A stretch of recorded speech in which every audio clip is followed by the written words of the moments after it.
우리가 사도행전 연구 이제 마지막 두 장을 남겨두고 있는데요. 한 주씩 해왔으니까 우리가 28주, 27주를 사도행전을 지금 연구하고 있습니다. 오늘은 주제 성경절이 사도행전 27장 24절에 나와 있습니다. 바울아 두려워하지 말라. 내가 가이사 앞에 서야 하겠고 또 하나님께서 너와 함께 항해하시는 자를 다 내게 주셨다 하였으니. 사도 바울은 마침내 가이사에게 항소하기로 결정하고 가이사라에서 감금 상태에 있다가 이탈리아 로마로 가는 일정이 잡혀서 마침내 로마 여행을 시작하게 되었습니다. 27장에는 그 로마로 여행하는 그 모든 길이 그 배를 타고 이동하는 길이었는데요. 로마로 가면서 풍랑을 만나서 정말 죽을 고비를 넘기고 극적인 구원을 이루는 그 과정에 있게 됩니다. 시도낭에서 출발해서 키프로스 섬을 돌아 그 네만으로 돌아서 해안선을 따라 가다가 마침내 그 그레타 섬을 지나가게 되는데요. 그레타 섬 미항에서 정박하였다가 이미 이제 때가 겨울이 가까웠고 그렇게 되므로 미항에서 출발한 배는 그 당시 그 유로글로라는 그 일종의 태풍을 큰 광풍을 만나게 됩니다. 그러면서 정말 배에 타고 있던 모든 선원들과 또 군인들이 호송하고 있는 죄수들까지 죽음의 위험에 처하게 되지만 사도 바울은 아직도 여전히 해야 할 일이 남아 있었고 하나님께서는 그를 통해서 한 사람 바울 때문에 그 276명의 선원들이 다 함께 구원을 받는 그런 일이 벌어집니다. 그래서 우리가 이 27장을 통해서 무슨 생각을 좀 하게 되느냐 하면 하나님께서 귀하게 여기시는 한 명의 영혼이 그 영혼으로 인해서 많은 영혼들, 많은 사람들, 주변에 있는 사람들을 생존케 하고 구원한다는 사실을 우리가 여기서 보게 됩니다. 그 한 사람 때문에 그 동네가 망하는 것이 아니라 그 한 사람 때문에 그 동네가 살고 그 이웃이 살고 그 주민들이 함께 살아나는 경험이 이 사도행전 27장에서 바울이 탄 그 배, 바울과 그때도 뭐 주변에 다른 배들도 있었지 않겠습니까? 그렇지만 바울 한 사람이 로마에 가야 하기 때문에 하나님께서는 그 배를 마침내 구원하시고 멜리데 섬으로 상륙할 수 있도록 도우셨다는 사실을 보면서 우리 각 사람도 우리가 사는 마을, 우리가 사는 지역, 우리가 사는 동네가 우리 때문에 재난이 피해가고 사망의 구름이 지나쳐 비껴가는 그런 복된 삶. 그래서 그들이 알든지 모르든지 그들이 인식하든지 안 하든지 그럴 수 있는 삶이면 참 좋겠다 하는 그런 생각을 좀 하게 됩니다. 드디어 27장에서 로마 여행이 시작됩니다. 아시다시피 여행이라고 하지만 신분은 죄수의 신분이었습니다. 그 다음에 어떻게 될지 아무도 몰랐죠. 다만 하나님의 약속은 두려워 말라 내가 가이사 앞에 서겠다 하는 약속이었습니다. 하나님의 약속은 분명했기 때문에 어떤 위험, 어떤 고난, 어떤 시련이 닥치더라도 사도 바울은 하나님의 약속이 있었고 가이사 앞에 서야 하는 분명한 하나님의 계획이 있기 때문에 바울은 그것을 믿었습니다. 굳게 신뢰했기 때문에 두려워하지 않았습니다. 어떤 상황 속에서도 사람들은 눈앞에 있는 광풍을 보고 두려워하고 겁을 냈지만 바울은 나는 가이사 앞에 서야 되는데 하나님께서 설 것이라고 했는데 그러면 그 문제는 하나님께서 해결하시겠지 이런 확신이 있었을 것입니다. 바울의 로마 여행과 동행한 동행인들이 여기 나옵니다. 28장 1절에 보면 27장에 보면 우리가 배 타고 이달리아에 가기로 작정되매 바울과 다른 죄수 몇 사람을 아구스도 대의 백부장 율리오란 사람에게 맡기니 그랬어요. 그러면서 아시아 해변 각처로 가려 하는 아드라무테노 배에 우리가 올라 이 배 이름이 아드라무테노라는 배인 것 같아요. 항해할새 마게도니아의 데살로니가 사람 아리스타고도 함께 했다 그랬어요. 아마 바울을 도울 수 있는 한 조력자로 아리스토고가 동행했고 여기에 인칭을 보니까 우리가라고 한 거 보니까 누가 포함된 것 같아요? 누가가 포함된 것 같습니다. 그래서 누가 아리스타고가 동행인으로 아마 있었던 것으로 보이고요. 그리고 바울뿐만 아니라 다른 제수들도 아마 바울과 함께 동행하고 있었던 것 같습니다. 호송하고 있었습니다. 그래서 그 군인들을 인솔하는 통솔자는 아구스도 데라는 이 군대 이름이 아구스도 티누스라는 이 황제의 이름을 딴 군대 같아요. 28년대 뭐 이런 것처럼 대에 율리오라는 백부장이 담당을 하고 있었습니다. 성선 인원은 276명, 꽤 큰 배인 것 같아요. 당시 배들은 기관선이 아니고 다 범선이지 않습니까? 기관이 발명되기 전이니까 바람을 이용해서 돛을 달고 이용하는 범선이었습니다. 그래서 이제 태풍을 만나면 이런 범선은 아무것도 할 수 없는 것이죠. 바람을 이용해야 되는데 바람이 오히려 막 이리 불고 저리 불고 하면 이리저리 막 부는 대로 그냥 방치할 수밖에 없는 그런 배였습니다. 아드라무테노호였습니다. 바울이 어떤 길을 갔는지 제가 지도를 좀 하나 같이 올렸는데요. 여러분 보시면은 시도낭에서 사이프러스 섬을 그 왼쪽에 두고 아시아 그 인근 해안선을 따라서 배가 움직인 것 같습니다. 그러다가 무라에서 알렉산드리아 배를 만나서 뭐냐면 그 배를 갈아탑니다. 배를 갈아타고 거기서 다시 살몬의 크레타 섬을 돌아서 미항. 그래서 미항에서 이제 정박을 하게 되는데 미항은 아주 조그마한 이 항구 도시였고 거기에는 아주 뭐 변변치 않은 뭐 여관이나 이런 것들이 잘 마련이 안 됐던 것 같아요. 여하튼 이 선주와 선장 그리고 또 이 배를 타고 있던 사람들이 옆에 있는 베닉스라는 다른 항구로 옮겨갈 계획을 했던 것 같아요. 이 일 때문에 사도 바울이 조언을 하게 됩니다. 사도 바울은 이미 여러 항해를 수없이 한 경험을 가지고 있죠. 1차, 2차, 3차 여행 뭐 이런 여러 여행들을 통해서 사도 바울은 배를 타고 지중해를 정말 빤하게 보듯이 알고 있는 사람이었습니다. 그래서 이 당시 이 상황과 정황을 보고 이게 좀 불안함을 느꼈던 것 같아요. 그래서 사도 바울이 성선하지 않는 게 좋겠다. 항해하지 않는 것이 좋겠다고 제안을 하는 모습이 그 다음에 나옵니다. 이 그레데의 미항은 아주 유흥시설이 없어서 사람들이 겨울을 나기에 적합하지 않다고 판명을 했던 것 같고요. 그래서 이제 서둘러서 베닉스는 그 그레테 섬의 그 서쪽에 위치해 있는 항구인데 이게 돌출되어 있어서 서북을 보고 서남을 이게 다 보는 항구였고 거기에서 겨울을 나려고 했던 것 같아요. 그래서 그렇게 계획을 했는데 사도 바울이 자신의 여러 경험을 비추어서 떠나지 않는 것이 좋겠다고 제안을 하는 것이 12절에 나옵니다. 그렇지만 그 항구가 겨울을 지내기에 불편하므로 아무쪼록 베닉스로 가서 겨울을 지내자는 사람들이 더 많아서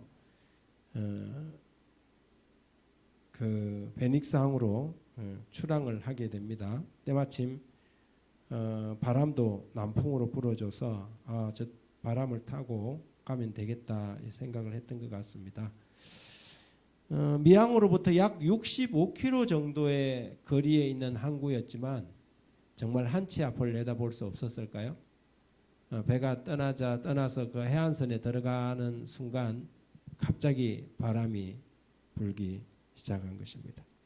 사도 바울은 이 일로 인해서 수많은 손상과 많은 손실이 있을 것이라고 기탄 없는 충고를 했지만 바울의 이야기는 받아들이지 않았습니다. 고린도후서 11장 25절에 보면 사도 바울은 자신의 경험을 이야기하면서 3번이나 파선하여 일주야를 기쁨 가운데서 지냈다. 이미 사도 바울은 이런 경험을 수도 없이 했던 것 같아요. 배 타고 가다가 그런데 그때도 그랬지만 지금도 여전히 사도 바울에게는 할 일이 남아 있었고 사명이 있었지요. 그때도 일주야를 기쁨 속에 지냈다는 것은 아마 그 폭풍우 속에서 배가 어떻게 될지도 모르는 그런 이 파선의 위험 속에 있었던 것이 아닌가 하는 생각이 듭니다. 그래서 사도 바울이 갑자기 계시를 보고 그 후반부에 보면 하나님의 계시가 있었던 것은 분명한 사실이지만 여기서는 계시보다는 자기의 경험에 조언을 주지 않았나 하는 생각을 하게 됩니다. 여기에 금식하는 절기에 대한 이야기가 나오죠. 금식하는 절기는 이스라엘의 그 7번째 달인 티리스월의 그 대속죄일을 이야기하는 것입니다.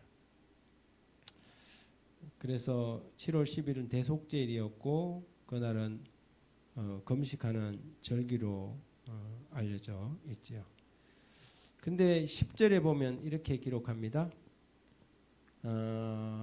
말하되 여러분이여 내가 보니 이번 항해가 화물과 배뿐만 아니라 우리 생명에도 타격과 많은 손해를 끼치리라 하되 백부장이 선장과 선주의 말을 바울의 말보다 더 믿더라. 그렇습니다. 여러분 같으면 어떻게 하시겠어요? 여러분이 백부장은 로마의 백부장이니까 상당히 배의 그 어떤 이 그 거동에 상당한 영향력을 미칠 수 있었겠죠. 그런데 백부장이 바울의 말보다는 선주와 선장의 말을 선주와 선장은 어떻게 보면 배에 관해서는 전문가지 않습니까? 바울보다는 훨씬 더 바다를 더 잘할 것이라고 생각할 수 있겠죠. 어쩌면 이것은 당연한 반응일 수도 있겠습니다. 그죠? 괜찮아요. 괜찮습니다. 그랬겠죠. 우리 베닉스로 가서 겨울을 보내는 것이 적합할 것 같습니다. 그러나 바울은 이번 일로 인해서 꽤 큰 타격이 있을 것이라고 미리 말을 합니다. 제수의 말보다는 전문가의 말을 믿는 것이 어쩌면 자연스러운 일이지만 근데 전문가라고 다 아는 것은 아니지요. 전문가라고 다 아는 것은 아닙니다. 특히 바다일은 더욱 그렇습니다. 선장과 선주들은 자신들의 이익에 기대어 있으므로 미항보다는 다른 항구를 선택할 수도 있습니다. 왜냐하면 조금 모험을 감행할 수도 있는 것이지요. 그런데 그것이 늘 자신들이 기대했던 것하고는 다르게 빗나갈 수 있는 것입니다. 우리 인생에서 누구의 말을 듣고 누구를 더 신뢰할 것인가 하는 것은 매우 중요한 일입니다. 그날의 신뢰로 많은 사람이 생명을 잃을 뻔하지 않았습니까? 결국은 모든 사람들이 살기 위해서 배에서 가져갔던 화물이나 그 물건이나 이런 걸 바다에다가 나중에 보면 다 집어 던져 버립니다. 왜냐하면 목숨보다 더 중요한 게 없으니까. 그것을 위하여 지금 화물선을 운행하고 선원들은 지금 무역을 하면서 그걸 가지고 돈을 얻으려고 했는데 결국에는 그것을 다 어떻게 해요? 포기해야 하는 그런 말 한마디 아니면 조언 하나 잘못된 결정 한 번으로 그들은 그 모든 것들을 다 바다에다가 수장시켜버리는 억울한 참 안타까운 선택을 할 수밖에 없었습니다.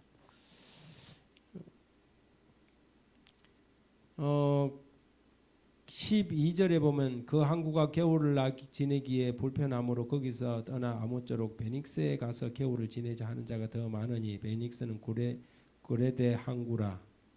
한쪽은 서남을 한쪽은 서북을 향하였더라. 남풍이 순하게 불며 그들이 뜻을 이룬 줄 알고 우리 말이 맞지 않느냐. 닷을 감아 그레데 해변을 끼고 항해하더니 얼마 안 되어 섬 가운데로 유라굴로라는 큰 광풍이 일어나니 배가 밀려 바람을 맞추고 갈 수 없어 가는 대로 두고 쫓겨가다가 기우다라는 작은 섬 아래로 지나 간신히 거루를 잡아 끌어올리고 줄을 가지고 선체를 둘러 감고, 여기서는 거루는 일종의 이제 뭐 생명보트, 구명보트 같은 작은 배에다가 그냥 하나 끌고 다니잖아요. 자칫 잘못하면 이것이 부딪혀 갖고 깨어질 것 같으니까 그 배를 이렇게 그 큰 선박위로 끌어올리고, 배가 이제 조금 뭐 태풍에 깨어질 수 있으니까 아마 밧줄 같은 걸로 이렇게 좀 안전하게 묶었던 것 같습니다. 그런데 유로글로는 잠시 여유를 주더니 다시 광풍이 일어났습니다. 우리가 풍랑으로 심히 애쓰다가 이튿날 사공들이 짐을 바다에 풀어버리고 사흘째 되는 날에 배의 기구들을 그들의 손으로 내버리니라. 여러 날 동안 해도 별도 보지 아니하고 큰 풍랑이 그대로 있음에 구원의 여망마저 없어졌더라. 여러 사람이 오래 먹지 못하였고 바울이 서서 가운데 서서 말하되 여러분이여 내 말을 듣고 그레데에서 떠나지 아니하여 이 타격과 손상을 면하였다면 좋을 뻔하였느니라. 내가 너희를 권하노니 이제는 안심하라. 너희 중에 아무도 생명에는 아무런 손상이 없겠고 오직 배뿐이라. 이런 확신에 찬 말을 해줄 수 있으면 얼마나 좋습니까? 누가 힘들게 어렵게 있는데 걱정하지 마라. 다 잘 될 거다. 그냥 막연하게 이렇게 이야기하는 게 아니라 하나님의 특별한 계시와 은혜 가운데서 그렇게 확신을 가지고 이야기할 수 있으면 얼마나 좋겠습니까? 그런데 바울은 그 배에 있는 사람들에게 그렇게 이야기를 할 수 있었습니다. 순풍을 의지하여 순항을 하던 배가 갑작스러운 태풍에 휘말리면서 유로굴로라는 동풍을 뜻하는 헬라어 유로스와 북풍을 뜻하는 그 북동풍, 동북풍이라 하겠죠. 이 태풍을 만나서 갑자기 생긴 이 광풍으로 배가 바람에 의해서 밀려가기 시작했습니다. 아마 그레데 섬 한가운데 아주 높은 그 산이 있는 것 같아요. 그 이다라는 산맥이 있는데 이 산맥 때문에 종종 바람이 부딪혀서 그 주변 섬에 태풍이 일어나는 것 같습니다. 이 두 반대 기류의 충돌로 생긴 태풍에 휩싸이면 강력한 동북풍이 되는데요. 일단 이 바람을 만나면 배는 방향을 조절할 수 없는 상태가 되고 속수무책으로 아프리카 방면으로 밀리다가 모래톱이나 암초에 부딪히면 파손하게 된다고 합니다. 종종 이런 바람에 걸려서 파손하는 배들이 있었던 것이죠.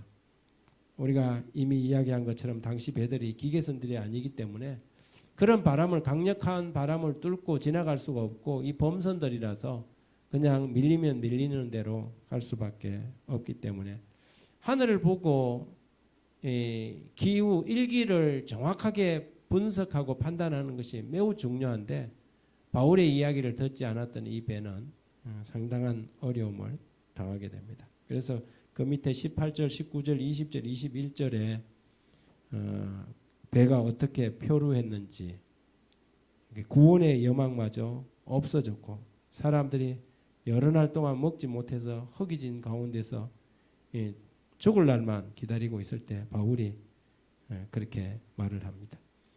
여기 사도행전 442쪽에 이렇게 기록되어 있습니다.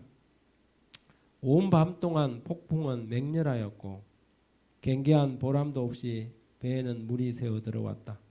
이튿날 사공들이 짐을 바다에 풀어버렸다. 밤은 다시 왔으나 바람은 차지 아니하였다. 폭풍으로 돛대가 부러지고 돛이 찢어진 배는 격노한 바람에 이리저리 밀려 다녔다. 배가 폭풍의 충돌로 비틀거리고 흔들릴 때마다 신음하는 듯한 선체는 부서질 것처럼 보였다. 침수는 신속히 전가되었고 여객들과 선원들은 계속 물을 퍼내는 일을 하였다. 배에 탄 사람은 누구 하나 한순간이라도 쉴 수가 없었다. 누가는 사흘째 되는 날에 배의 기구를 저희 손으로 내어버리니라. 여러 날 동안 해와 별이 보이지 아니하고 큰 풍랑이 그대로 있음에 구원의 여망이 다 없어졌더라고 기록하였다. 참 위태위태한 그런 상황을 맞게 된 것입니다. 이런 바다가 참 요즘 제주도 가는 거는 뭐 그렇지 않은데 여러분 울릉도를 가다 보면 울릉도는 바다가 파도가 좀 굉장히 셉니다. 그래서 뭐 울릉도 가다 보면 멀미하는 사람들도 많고요. 요즘은 이제 거기 크루즈선이 하나 생겼더라고요.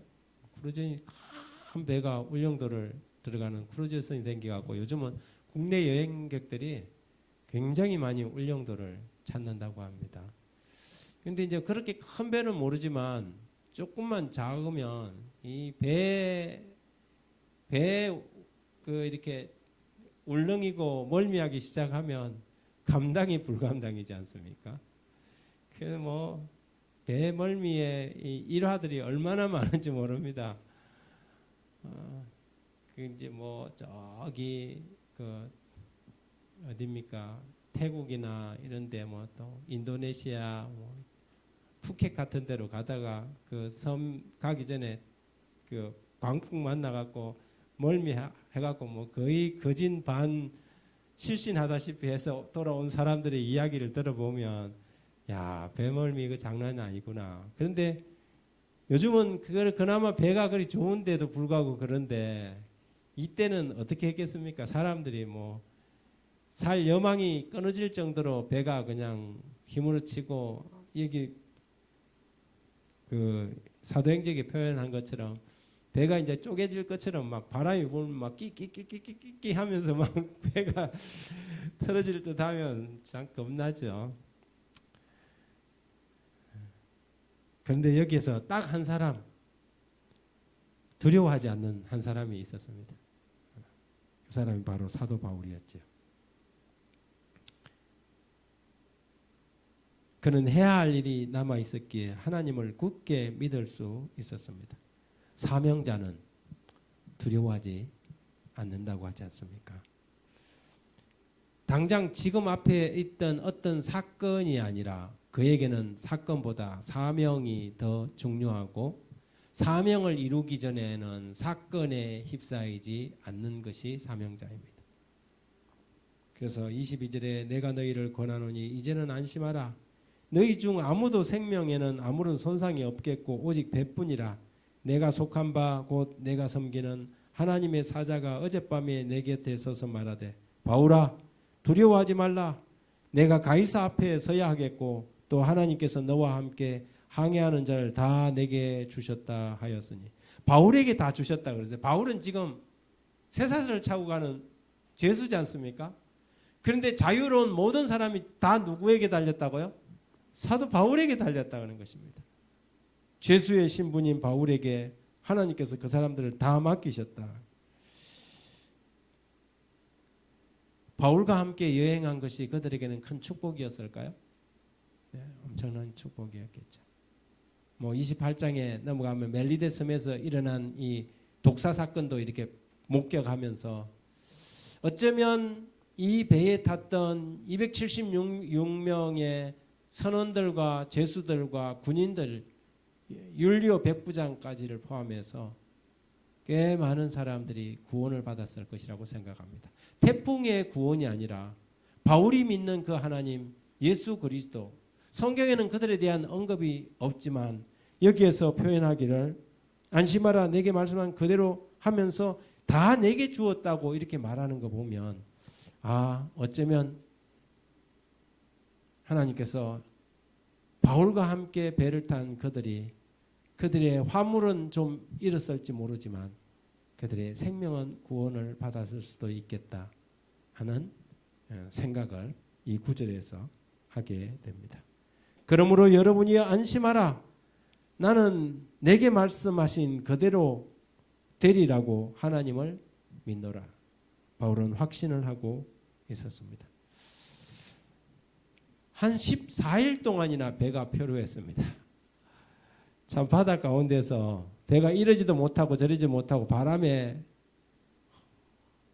표류하기를 14일 그들이 지중해 어느 섬 가까이 다다르고 있었습니다. 그것이 어느 곳인지도 잘 알 수도 없었고 그래서 물 수심을 재어보니 뭐 점점 이렇게 수심이 낮아진다는 걸 알고는 이 이방 선원들이 왜냐하면 잘 만들어진 항구로 들어가는 것은 안전하지만 이게 그런 게 아니고 바닷가에 들어가다 보면 암초들이 있고 이러니까 배가 깨질 수 있잖아요.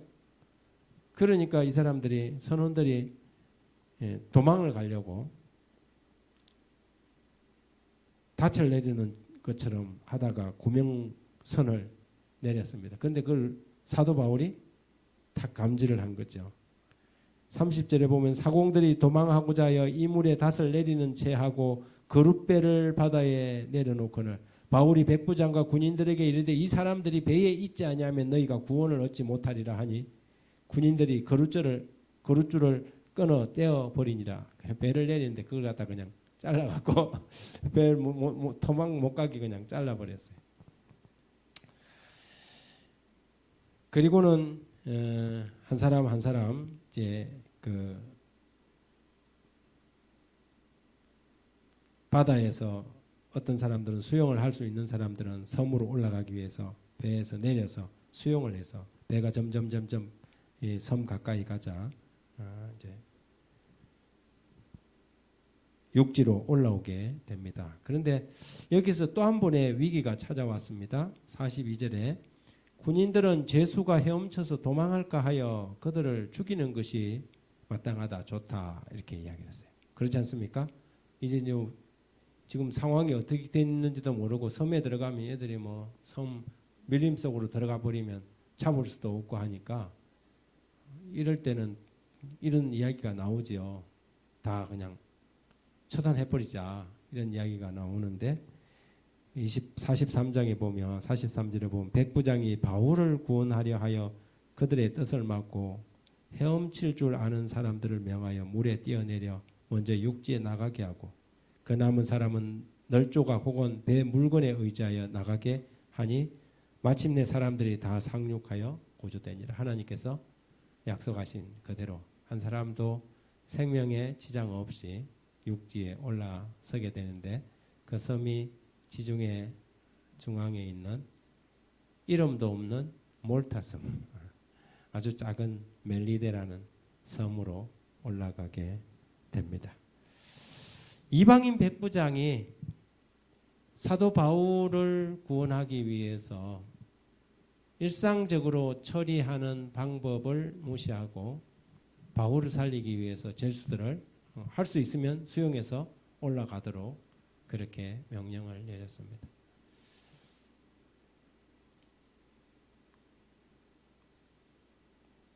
왜 그랬을까요? 바울을 끊임없이 지켜보고 처음 배를 탈 때부터 율리오는 바울에 대해서 상당히 우호적이었습니다. 그래서 아리스타고와 함께 자유롭게 이렇게 편하게 지낼 수 있도록 그렇게 배려를 했죠. 로마 시민이었고 로마가 그 당시에도 한 사람의 인권을 위해서 이렇게 백부장을 붙여서 가이사까지 호송하고 하는 이 과정을 이리 보면서 그 당시에 이 제수들이 로마라는 이 제국 시대인데 그래도 상당히 인권을 갖다가 이렇게 귀하게 생각했구나 하는 생각을 아니할 수 없고 특히 바울의 인품을 통해서 백부장 율리오는 상당히 많은 감동을 받았으며 그리고 그들이 다 두려움과 이 구원의 여망이 끊어진 상황 가운데 있을 때 바울이 행동하는 모습을 통해서 그가 가지고 있는 그가 믿고 있는 신앙의 위대함을 목격하지 않았나 하는 생각을 가지게 됩니다. 오늘은 로마로 떠나는 사도 바울이 폭풍의 위험 속에서도 두려워하지 않고 하나님께서 그에게 주신 사명을 이룰 때까지 그의 목숨이 부지될 것을 하나님의 약속으로 믿고 두려워하지 않았던 것을 확인하면서 우리도 우리의 사명 완수를 위해서 우리의 삶 속에서 하루하루 찾아오는 시시각각 변하는 환경이 아니라 우리가 해야 할 그 사명을 위해서 사명을 우리의 마음의 중심에 두고 살아가므로 우리가 우리의 삶 속에서 일어나는 일들로 일희일비하지 않는 그 중심이 견고한 그리스도인들로 살아갔으면 하는 마음으로 오늘 말씀을 정리합니다.